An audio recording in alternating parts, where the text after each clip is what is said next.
Maqedonia Veriut është shtet demokratik, ku në përgjithësi respektohen liritë politike, vlerësuan bashkëraportuesit për Maqedoninë në Këshillin e Bashkimit Evropian. Ata shtojnë se duhet të ketë bashkim rreth kushtit politik në rrugën drejt BE-s.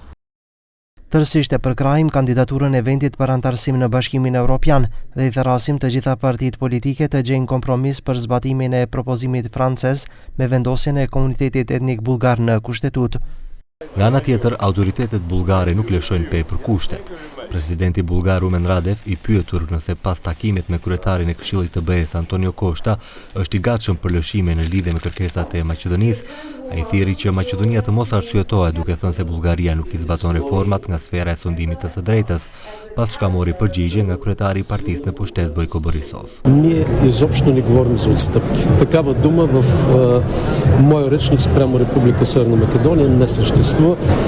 Аз разбирам напълно председателя на Европейския съвет, защото той иска интеграцията на Западните Балкани да бъде ускорена. Не съм го слушал. Вече спрях да ги слушам и той всеки ден казва нещо, което няма никакво значение на практика. Eurokomisarja bullgare Maria Gabriel theksoi se Brukseli dhe Sofia angazhohen për zgjerimin e Unionit, por pa afate. Европа, наистина без Западните Балкани не може да бъде тази Европа, която си представяме.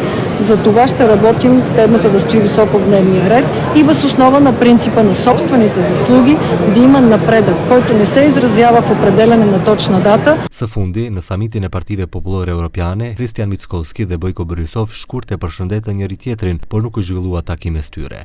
Nëse ndërkohë do të ketë ndonjë lëvizje, do të dihet pas vizitës së Koshtës në Shkup në mes të majit. Autoritetet vendase nuk duan që të ndajnë detaje me opinionin për shkak se, siç thonë, duhet të lihet hapësirë që procesi të jetë i suksesshëm.